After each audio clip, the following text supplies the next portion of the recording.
Mu gihe haciye ikiringo kitari gito hibonekeza ubukene bw'igitoro, ibisata bitandukanye bigize ubuzima bw'igihugu bikora nabi, umukuru w'igihugu Evariste NDAYISHIMIYE amenyesha ko imvo zituma hibonekeza iryo kena zizwi, yongera ahumuriza ko igitoro kigiye kuboneka. Hari kuri uyu wa 12 Myandagaro igihe yariko arasozera urugendo rwitiriwe inkebuzo.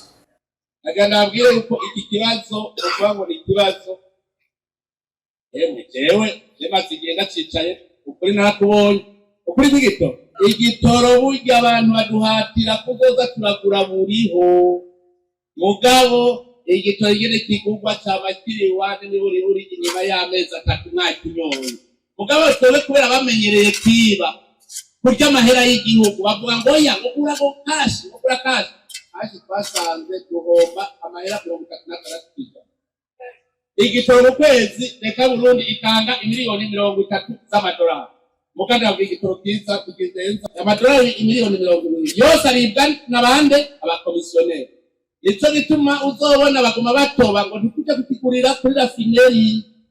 Bashaka tugigura kashi burya nta gitoro tukenye. Ingorane n'abantu batoba bintovyi nka Burundi.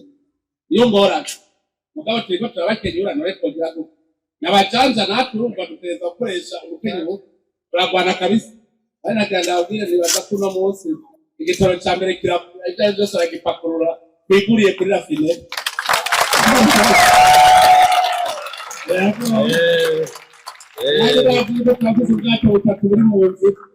mugabo iyo ntakenyura ndazi yuko ababitoba baruzuye ababitoba banigaturagenda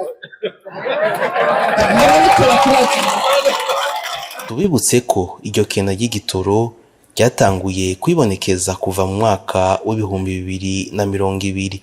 Ishirahamwe Sopebu ryaremejwe na leta y'u Burundi kuwa 20 Ruhuma umwaka w'2024 kugira ritorere inyishu iryo kena ry'igitoro.